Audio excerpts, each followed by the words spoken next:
আজকের ভিডিওতে আমরা জানব ফিলিপাইনের সম্পর্কে কিছু অজানা ও অদ্ভুত তথ্য। আচ্ছা ভাই, আপনারা যারা চাকরি করেন, আপনারা মাসে ঠিকমতো বেতন পান? মাসে কয়বার বেতন পান? চোখ মাথায় উঠাবেন না। ফিলিপাইনের আইনে মাসে 2 বার বেতন দেওয়া হয় এবং 2 বার বেতন দেওয়া সেখানে বাধ্যতামূলক। মাসের 15 তারিখ ও মাসের 30 তারিখ। এটা সরকারি অফিস যেমন, বেসরকারি অফিসের জন্যও তেমন প্রযোজ্য। যেমন জানুয়ারি মাসের বেতন জানুয়ারি মাসের 15 তারিখ ও 30 তারিখ পাবেন।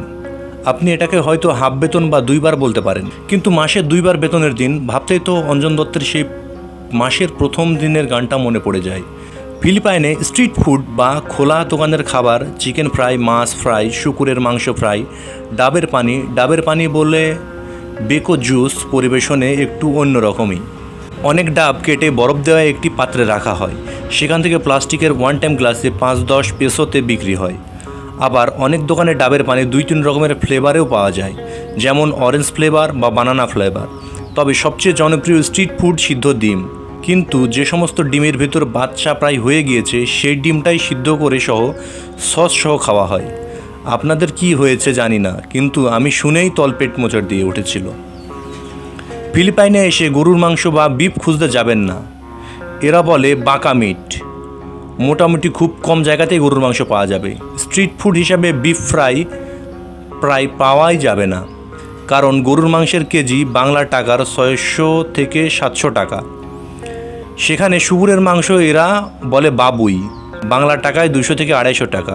মুরগির মাংস চিকেনই বলে এরা, কেজি বাংলায় 250 থেকে 300 টাকা। সস্তা বলে ফিলিপাইনের যে কোনো খাবারের শুকুরের মাংস না থাকাটা অস্বাভাবিক। এমনকি ব্রেড কেনার সময়ও চেক করে নিতে হবে ব্রেড কিনে ফেলেননি তো শুকুরের মাংসের।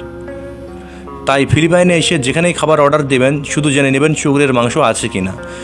শুধু যদি বলেন মুসলিম, নো বাবুই, তাতেই ওরা বুঝে যাবে।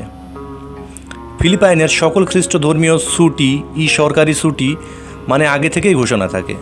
আবার ঈদের 2 দিন আগে ছুটির দিনের সরকারি সাধারণ ছুটি হিসাবে ঘোষণা করা হয়। আবার কিছু ছুটি প্রাদেশিক ছুটি, যেমন ঈদে মিলাদুন্নবী বা শবে মেরাজ, মিন্দানা এলাকার মুসলিম প্রদেশগুলোতে ছুটি থাকে।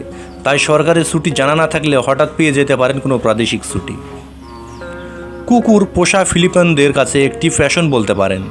মোটামুটি সকল মহিলা এবং টিনেজ ছেলে মেয়ে সবার হাতে একটা ছোটোখাটো ফ্যাশনেবল কুকুর থাকে। প্রতিটি সুপার স্টোরে এই কুকুর জিনিসপত্রের জন্য আলাদা তাক পাবেন।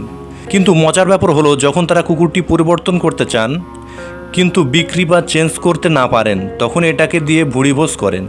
কিন্তু কুকুরের মাংস খাওয়া বিপণন ফিলিপাইনের নিষিদ্ধ। সেকেন্ড হোম কথাটা বলেই বাংলাদেশের সবার চোখে ভেসে ওঠে স্বপ্নের মালয়েশিয়া, কিন্তু ফিলিপাইনের সেকেন্ড হোম মানে কিন্তু শপিং মল। এখানে সপ্তাহের শেষ শনিবার ও রবিবার শপিং মলগুলোতে যে পরিমাণ ভিড় হয়, আমাদের ঈদেও মনে হয় এত ভিড় হয় না। এখানে রাস্তার মোড়ে মোড়ে বার পাবেন। প্রতিটি সুপার স্টোরে এই সব হট ড্রিঙ্কস আলাদা তাকে পাবেন। তাই হয়তো রাস্তার পাশে 13-14 বছরের বাচ্চাকেও ড্রাঙ্ক অবস্থায় পাবেন, যদিও ফিলিপাইনদের 18 বছরের নিচে কারো মদপান করার অনুমতি নেই। ফিলিপাইনের সাধারণ মানুষ ফাস্টফুড, স্ট্রিট ফুডকে ডায়েট ফুড মনে করে। তাদের এই ধারণাকে পুঁজি করে ম্যাকডোনাল্ড, AFJLB, চোকিংয়ের মতো বিখ্যাত ব্র্যান্ডের পাশাপাশি নানান রকম ফাস্টফুড শপ পাবেন যে কোনো গলিতে। ব্র্যান্ডের খাবারের দোকানে আপনি যখনই যাবেন মহিলাদের বা টিনেজদের বিরাট লাইন পাবেন। পন শপ মানে বন্ধকি দোকান। আপনার মূল্যবান জিনিসপত্র বন্ধকি রেখে একটা নির্দিষ্ট সুদে টাকা ধার নেওয়া, যেটা বাংলাদেশে এখনও আছে। কিন্তু এখানে আপনি এমন দোকান অনেক পাবেন, খুবই জাঁকজমক সহ করে সাজানো। ফিলিপাইনে মেয়েদের ব্যাপারে একটু কথা বলা যাক। ফিলিপাইনের মেয়েদের বাইরে পরার পোশাক শর্ট, হাফ প্যান্ট এবং শর্ট ফিটেড টি শার্ট। আমি অনেক বয়স্ক মহিলাকেও এই পোশাকে দেখেছি, কিন্তু এমন কোনো ছেলে পাবেন না যে হাফ প্যান্ট পরে বাইরে এসেছে। কিছু 3/4 প্যান্ট পরা পাবেন, তবে অধিকাংশই ফুল প্যান্ট পরা পাবেন। আবার মুসলিম মহিলাদের মুখ আর হাতের কবজি সহ সবই ঢাকা থাকে। মুসলিম ছেলেদের 3/4 প্যান্ট এবং টি শার্টই কমন। এমনকি একদিন মসজিদের ইমাম সাহেবকেও দেখলাম 3/4 প্যান্ট এবং টি শার্ট পরা অবস্থায় নামাজ পড়াতে। ফিলিপাইনে মাল্টিক্রস জেনারেশন মানে একটি ভিন্ন জাতিগত পটভূমি পাবেন। কেউ চীনা ফিলিপাইনো, স্প্যানিশ ফিলিপাইনো, আমেরিকান ফিলিপাইনো, মালয় ফিলিপাইনো, আবার কেউ কোরিয়ান বা জাপানিজ ফিলিপিনো। অধিকাংশই উপনিবেশিকতার ফলাফল, আবার কিছু অঞ্চলগত কারণের ফলাফল। তবে মালয় ফিলিপাইনোদের এখন নেটিভ বা আদি ফিলিপাইনো বলা হয়। এরকম তথ্যবহুল সুন্দর সুন্দর ভিডিও পেতে আমাদের চ্যানেলটি সাবস্ক্রাইব করে দিন আর পাশে থাকার বেল আইকনটি অন করে দিন।